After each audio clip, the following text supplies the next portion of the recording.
Buenas tardes.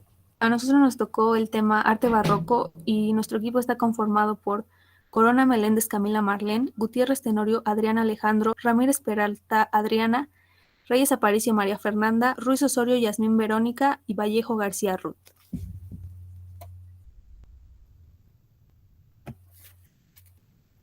Nuestro trabajo está dividido de la siguiente manera. Primero hablaremos del barroco, después de la arquitectura barroca, por siguiente escultura barroca, después pintura barroca, en quinto lugar el barroco en España y en sexto lugar el barroco en México.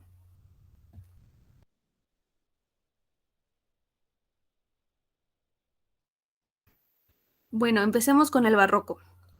El barroco es una época contrapuesta al Renacimiento que destaca por un sentimiento de pesimismo, poca confianza y hasta engaño, pero también por la búsqueda de lo ideal. Se manifiesta en muchos campos de la cultura como la escultura, la arquitectura, el arte y la literatura. La palabra barroco tenía en su origen un significado peyorativo, ya que se asociaba a la extravagancia, la irregularidad o la confusión. En este sentido, vale la pena recordar que en la antigüedad el arte barroco era considerado de mal gusto. El barroco tuvo su origen en Italia, pero se expandió por toda Europa fugazmente, incluso América.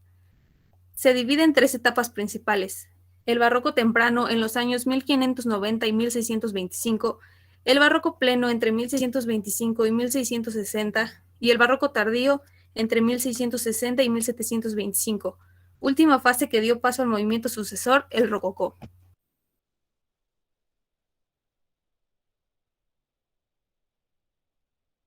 Entre las características del arte barroco podemos encontrar que es un arte de tipo extravagante, con gran carga ornamental. Se busca lo espiritual y la exteriorización de las pasiones internas.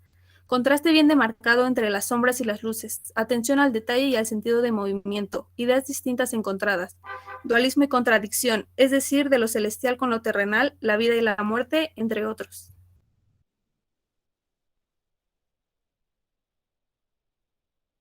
En la literatura, el tipo de narrativa es extravagante y rebuscado. Acude al juego de palabras y se utilizan elementos como la hipérbole, paradoja, antítesis y metáfora. El lenguaje manejado de dicho fenómeno se unificó tintes medievales con los de la cultura latina y griega. Se evidencia complejidad, oscuridad y sensualismo. Complicación de las formas, además de la preponderancia del arte sobre la armonía de la naturaleza.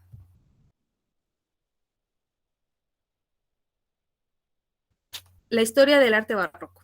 El periodo se desarrolló en un contexto político lleno de corrupción, despreocupación de sus monarcas e ineficacia para gobernar, con sentimientos colectivos de pesimismo debido a migraciones, hambre y guerras. El contraste entre las clases sociales se incrementó y la aristocracia utilizaba el barroco en la arquitectura como un ejercicio de poder. También se evidenció escasez de mano de obra y aumento de la mendicidad. Ante ello se buscaba generar el efecto contrario: goce, exageración y perfección. La Iglesia Católica de la Europa barroca tuvo que hacer frente a movimientos revolucionarios que trajeron como consecuencia una religión distinta al catolicismo, Reforma Protestante. La Iglesia Católica utilizó el movimiento en contra de la Reforma, Contrarreforma. El final de esta corriente llegó debido a la desaparición de sus exponentes y la muerte del músico Johann Sebastian Bach. El 28 de julio de 1750 fue la culminación simbólica del mismo. El resto de las artes fueron reemplazadas por el neoclasicismo. Las clases sociales se dividían de la siguiente manera: la aristocracia, que aumenta su poder y ayuda a sostener al sistema de la corona. Apoya a la monarquía para garantizar sus privilegios y sus lujos. Tiene la propiedad de los bienes y la riqueza del país. La pequeña nobleza no hace ningún tipo de trabajo manual y se aleja del comercio, vive de sus bienes y rentas. Se empobrece de forma progresiva y en la mayoría de los casos no es más que una carga para la sociedad. La burguesía sigue siendo una clase social débil en comparación con los otros países europeos. Los campesinos y las clases populares sufren la dureza del campo y de las ciudades. Son objeto constante de impuestos. Las sequías y las crisis aumentan de forma persistente el número de necesitados y no pueden acceder a la cultura, no pueden cambiar de clase social. La cultura barroca es propia de las monarquías absolutas europeas y de una sociedad estamental donde sobresalen los valores de la nobleza cortesana. Tanto el rey como la aristocracia muestran los símbolos de su poder a través del arte, la literatura y la música. En la Europa católica constituye el mejor medio de propaganda de la religión y de la Iglesia romana. Así es como el barroco expresa todo el contraste de este periodo, como la espiritualidad y el teocentrismo de la Edad Media con el racionalismo y el antropocentrismo del Renacimiento.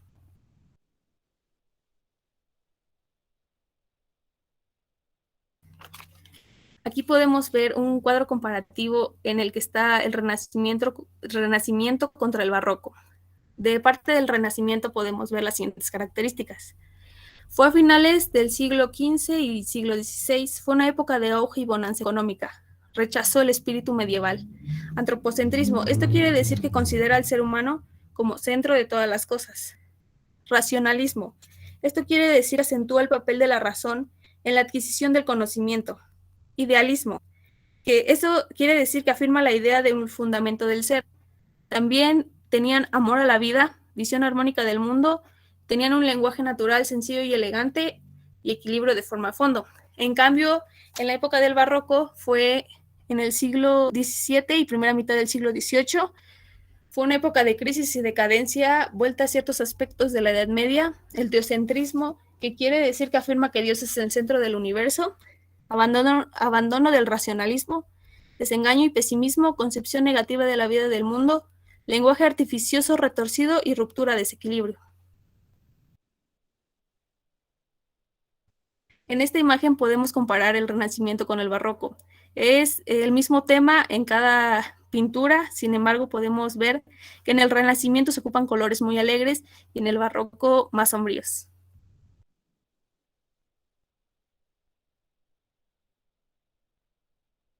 Debido a una época de crisis, pestes, miseria y guerras, el hombre barroco es un ser pesimista y siente pesimismo hacia sus semejantes y hacia el mundo. Esto queda reflejado en sus obras. El pensamiento barroco se asienta en la decadencia que lo rodea. Algunos responden con la rebeldía y el inconformismo, otros con la evasión y el conformismo, idealismo y realismo, como Don Quijote y Sancho. La cultura barroca, por lo tanto, se identifica con la teatralidad y la magnificencia decorativa como corresponde a la expresión del poder absoluto de los reyes, al gobierno de la aristocracia, un arte de masas para la transmisión de los ideales religiosos y las costumbres sociales, que se manifiestan en los espacios urbanos, en el interior de los edificios, un arte realista y naturalista, pero también elegante y cartesano, en una Europa de guerras y hambre, de fuertes contrastes. La vida es un sueño breve, cruda y espectáculo.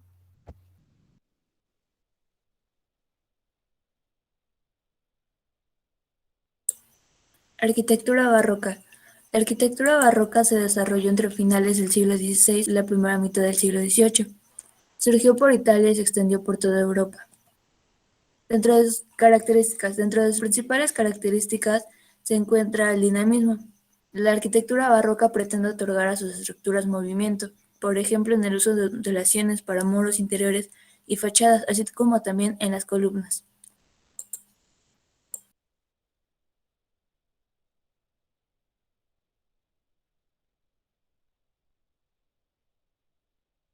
Busca la infinitud.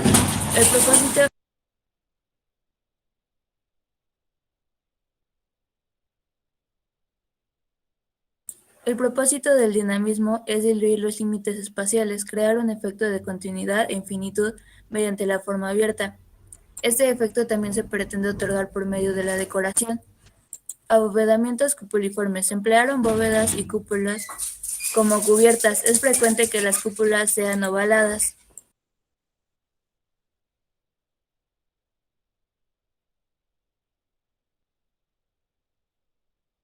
Preferencia por la línea curva, las plantas elípticas y mixtilíneas.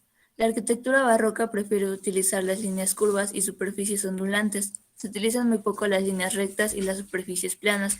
También se utilizan las plantas elípticas y las mixtilíneas, que son combinar las líneas curvas con rectas.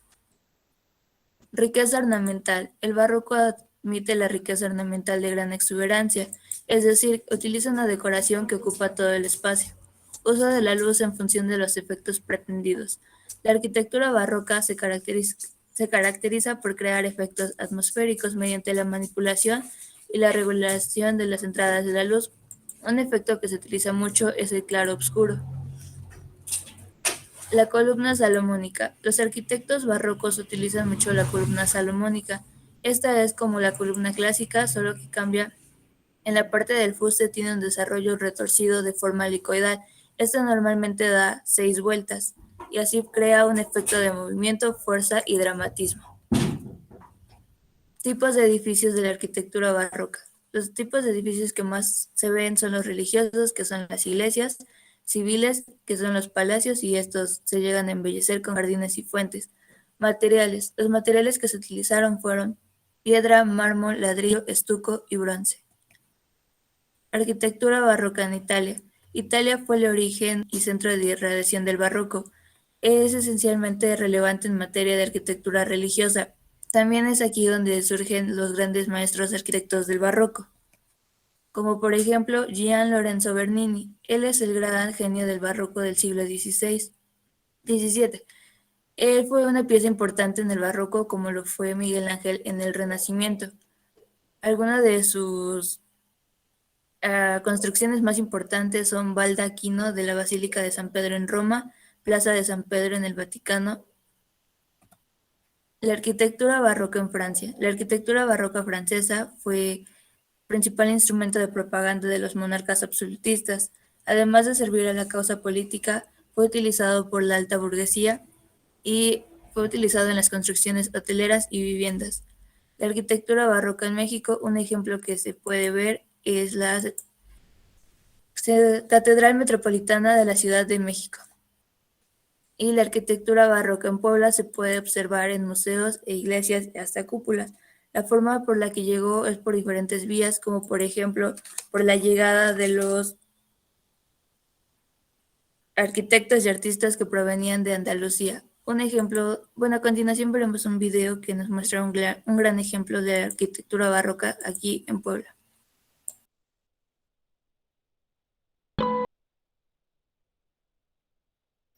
Bueno, ahora tenemos a la escultura barroca, que fue principalmente utilizada para decorar las obras arquitectónicas de este periodo, tanto interna como externamente. Algunas de sus características son el naturismo, que con este se buscaba la representación de la naturaleza tal y como es, tratando de plasmarla lo más real posible. La escultura barroca busca el movimiento, que se proyecta dinámicamente hacia afuera con líneas de tensión complejas. También tenía una enorme expresividad, llegando a ser excesiva. Como en algunas obras, el rostro, las manos, los gestos corporales de las obras revelan los sentimientos que se querían expresar de una manera dinámica. Otra característica es que la temática habitual de las esculturas era principalmente la religión, como ángeles, mártires y santos. En las esculturas paganas, héroes y dioses paganos suelen aparecer.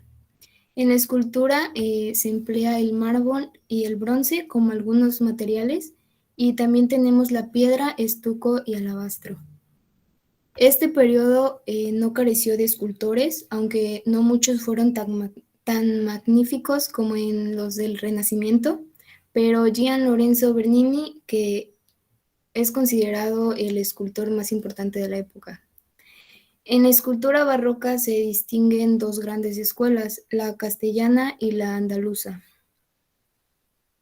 La escuela castellana se caracteriza por su realismo exagerado, lleno de dolor y sangre, con rostros marcados por la individualidad y expresiones muy vivas. Los ropajes están realizados con pliegues duros que crean efectos de claroscuro y le dan un toque aún más realista. Uno de los artistas más importantes de esta escuela fue Gregorio Fernández, que entre sus obras destacan los retablos y los pasos procesionales con figuras de tamaño natural. También realizó imágenes de devoción, creando tipologías iconográficas que tuvieron una notable influencia posteriormente. Como podemos ver en la primera imagen del lado derecho, está una de sus obras llamada La Sexta Angustia, que esta mide 1.75 metros de alto y representa el momento en el que Jesús ha sido bajado de la cruz y es entregado a María. El escultor emplea postizos como ojos de cristal, dientes de marfil, uñas de asta y trozos de corcho para simular heridas y así reforzar el naturismo. Las vestiduras son sencillas, solo se imitaban telas de paño de colores planos y uniformes, a veces decorados con cenefas doradas realizadas a punta de pincel. También realizó vírgenes dolorosas y trató el tema de la Inmaculada, como las que realizó en San Francisco en Valladolid o la de San Esteban en Salamanca. Después tenemos a la escuela andaluza. Esta se caracteriza porque huye del realismo exagerado, buscando la belleza sin rehusar el contenido espiritual. Su concepto de belleza está marcado por la serenidad y la idealización y busca la emoción desde el realismo, pero sin llegar a lo trágico. Entre los artistas más importantes destaca la figura de Juan Martínez Montañés, que él utilizó ropajes voluminosos que dan gran grandiosidad a la imagen. Los Cristos que él representaba no estaban muertos ni mostraban excesivo dramatismo, ni sangre como en la escuela anterior. Y una de sus obras más características es el Cristo de Clemencia, que se encuentra en la Catedral de Sevilla. También tenemos a Alonso Cano, que él fue conocido como el Miguel Ángel español, y su estilo era idealizado, dulce pero realista. Él configuró la imagen de la Inmaculada Joven, de rostro dulce con expresión delicado, y envuelta en mantos que describen amplias curvas. Y esta, bueno, pues está en la imagen que vemos ahí, y esta obra está ubicada en la Catedral de Granada. Bueno, yo les voy a hablar sobre la pintura barroca. Estas son obras artísticas pictóricas producidas en el periodo de la historia de Occidente barroco. Su estilo artístico está vinculado inicialmente a la contrarreforma católica e ideología monárquica absolutista.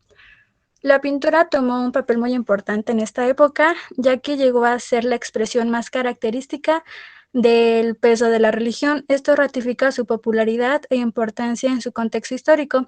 A continuación, unas características de la pintura barroca. Una de ellas es que busca el realismo a través del efectismo y cierta teatralidad. Otra es que la luz y el color fueron grandes protagonistas para resaltar la profundidad y la perspectiva. También es una peculiaridad que las pinturas se llenaron de volumen y detalle y se realiza con mayor frecuencia esta técnica en pintura al óleo sobre lienzo.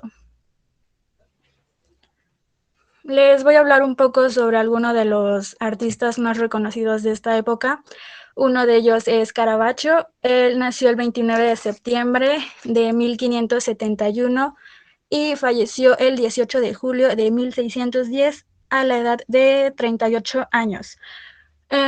Lo que él trataba de expresar más en sus pinturas es como una observación realista de la figura humana, tanto en lo físico como en lo emocional, con un uso dramático de la luz, lo cual influyó mucho en la formación de la pintura del barroco.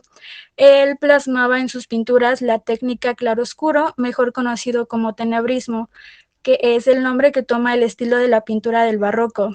Esta técnica se caracteriza por el violento contraste de luces y sombras mediante una forzada iluminación. Algunas de sus obras son las que tenemos aquí, que es la crucifixión de San Pedro, la de la izquierda, y la de la derecha es la vocación de San Mateo. Otro artista es Pedro Pablo Rubens. Él nació el 28 de julio de 1577 y murió el 30 de mayo de 1640 a la edad de 62 años. Él...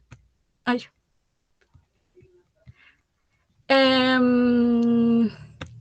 Algunas de sus obras es la elevación de la cruz, que es la de la izquierda, y la de la derecha, el descendimiento de Cristo.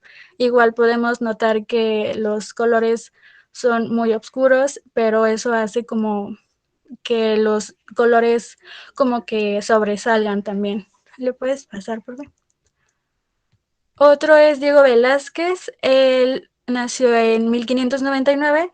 La verdad es que no encontré bien la fecha de cuando nació, pero falleció el 6 de junio de 1610. Igual una de sus obras es El triunfo de Baco y Las Meninas. Esta fue una obra, bueno, una de sus obras más conocidas. Rembrandt nació el 15 de julio de 1606 y falleció el 4 de octubre de 1669. Igual, una de sus obras más conocidas fue La tormenta en el mar de Galilea y la de Danae.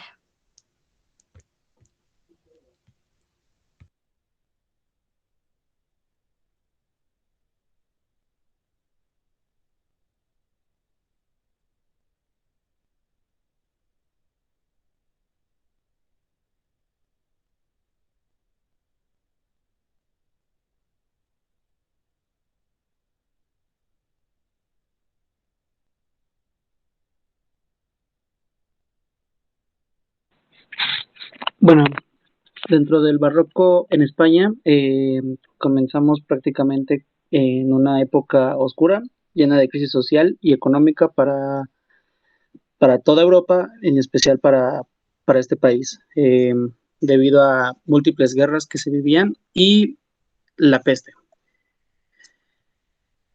Dentro de la literatura en España, que se daba en la época del Siglo de Oro, llamada así,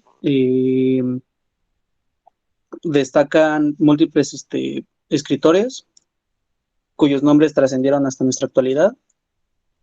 Eh, También ocupaban una escritura llamada áurea, como ya lo habíamos visto en clases anteriores, buscaba la perfección dentro de sus letras.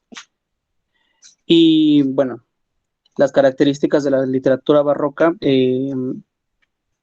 prácticamente llevaban alta ornamentación, perdón, la valoración de la carga de detalles como el elemento de la belleza en una obra y el uso excesivo de metáforas hiperbatones. También se daba la complejidad de su lenguaje, su contenido y su forma. También se le dan exaltaciones a los contrastes de luz y sombra, se les daba misterio y cierto lujo a dichas escrituras. Y bueno, seguían dos tendencias muy importantes, las cuales son llamadas conceptismo, que se caracteriza por juegos polisémicos, o sea que se puede decir mucho en pocas palabras. Utilizaban frases ingeniosas y su máximo representante dentro de estas fue Francisco de Quevedo, de quien hablaremos a continuación. También se daba el culteranismo, que es prácticamente un tanto contrario al conceptismo, que cuida más el cómo se dice que lo que se dice más bien. Hace uso de palabras cultas, consideraba la creación de la belleza como un fin último de la literatura, y pues uno de sus máximos representantes fue Fray Luis de Góngora y Argote. Bueno, comenzamos a hablar de el ya mencionado Francisco de Quevedo, pues fue un escritor español, igual perteneciente a esta época del Siglo de Oro. Nació el 14 de septiembre de 1580 en Madrid bajo el nombre de Francisco Gómez de Quevedo Villegas y Santibáñez Ceballos. Murió en Villanueva de los Infantes, Ciudad Real, el 8 de septiembre de 1645. Y bueno, de su producción literaria cabe destacar su única novela titulada Vida del Buscón, llamado Pablo, que se escribió entre 1606 y 1604, que pertenece al género picaresco y es una de sus obras más logradas. Escribió además tratados de carácter político o vidas de santos, tratados de carácter filosófico y moral. Bueno, de ahí seguimos con Lope de Vega.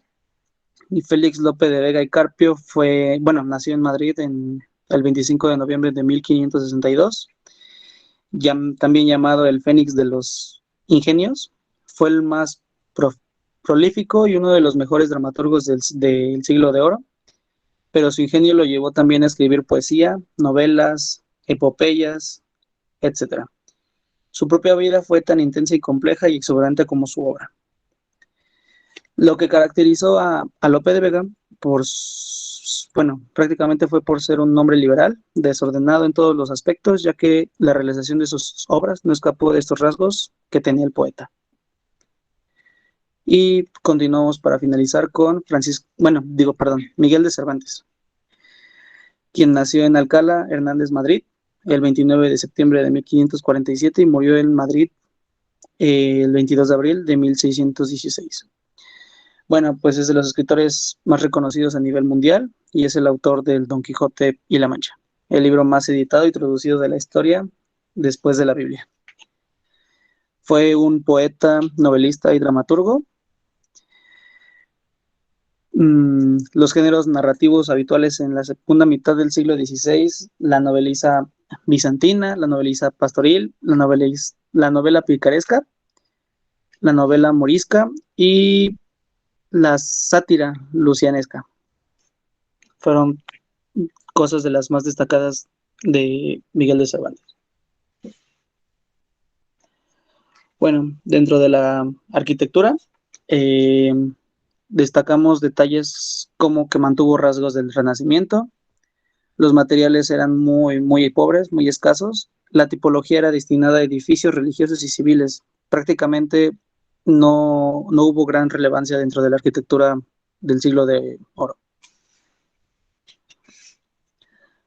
Comenzamos con uno de los pocos arquitectos destacados de esta época, quien es Alonso Carbonell.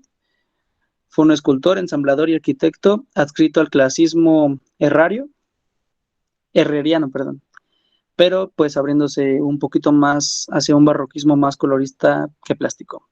Quiere decir que no siguió tanto la tendencia del barroco, pertenecía, pero tenía rasgos que lo caracterizaban diferente.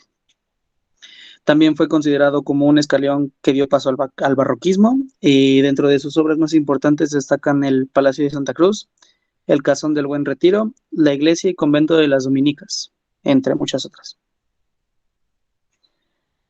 Continuamos con Juan Gómez de Mora, quien trabajó principalmente en Madrid al servicio de la corte y fue uno de los grandes arquitectos del siglo XVII. Entre sus obras maestras se encuentra el convento madrileño de la Encarnación, la Plaza Mayor de Madrid y la Quinta de la Zarzuela.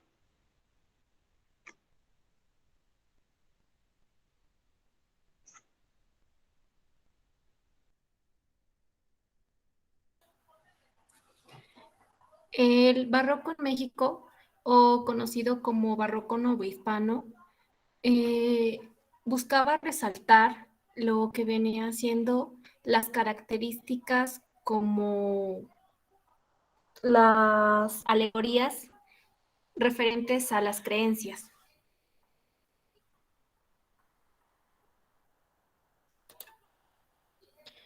La imposición del catolicismo cambió las creencias de los pueblos indígenas, afectó el lenguaje y a todas las manifestaciones artísticas.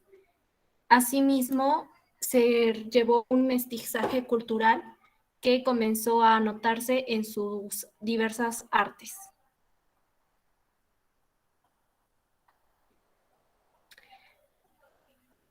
Excepto por los contados edificios civiles y palacios para la clase dominante, la escultura, los objetos de platería y la pintura no se quedaban muy lejos. La religión dominaba la cotidianidad y por lo tanto también las artes.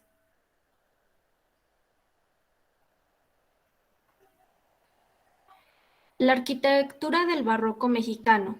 En el interior se podían observar retablos, los cuales eran tallados en madera y se encontraban de forma decorativa frente al espectador y de toda una estructura de sostén de madera. En la parte exterior se podía ver la arquitectura muy exuberante y con alta ostentación decorativa. Destacaba la oposición dual de dos conceptos, el cielo, el infierno.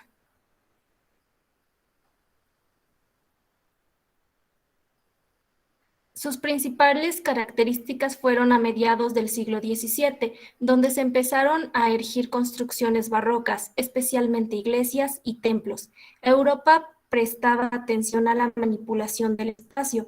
En México se centraron en el modelado de superficies, dando la similitud de una diferencia entre lo dramático y lo complejo, la posición dual de conceptos, el pecado y la redención.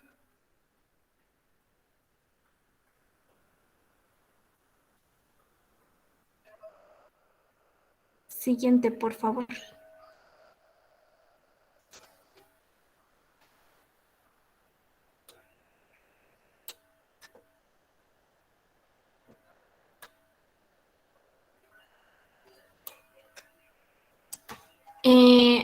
Un ejemplo de lo interior en una iglesia son los retablos. A continuación se muestra los edificios mexicanos más representativos son la Catedral Metropolitana de la Ciudad de México, la Catedral de Puebla y la Catedral de Guadalajara. La pintura del barroco mexicano tenemos dos principales representantes, Juan Correa y Cristóbal de Villalpando, que son los autores de la pintura que están viendo a continuación. En sí es toda la iglesia y como tal solamente se tiene esa foto. Ahí pueden encontrar lo que viene siendo la liga para que ustedes la puedan ver con una mayor precisión. La literatura del barroco mexicano.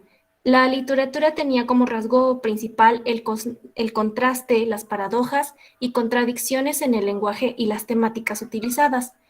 Eran juegos de palabras, anagramas, símbolos o emblemas, y el estilo literario contaba con una gran presencia de la exageración.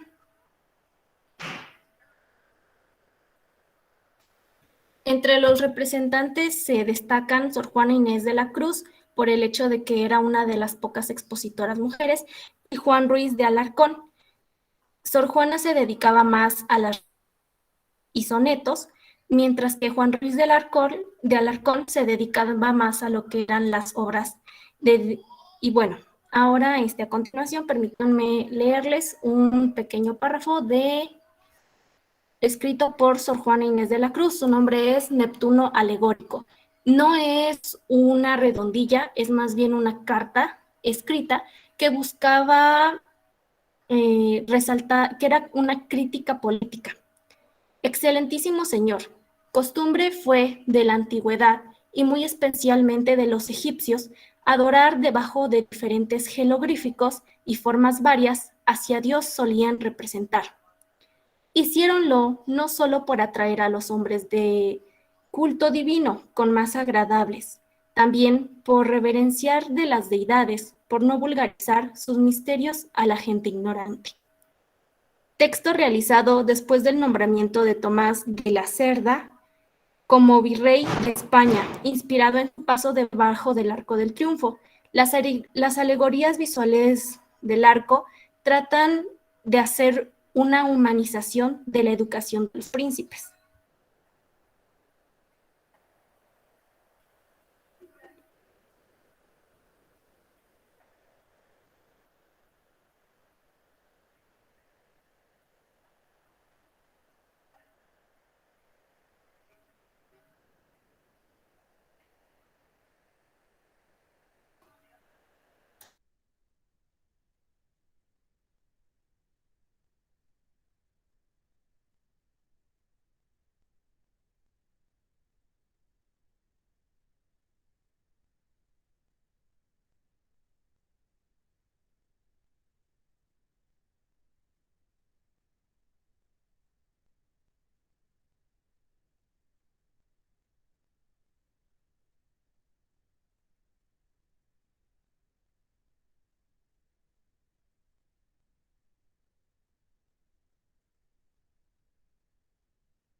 Y bueno, con esto damos por concluida nuestra participación. Gracias.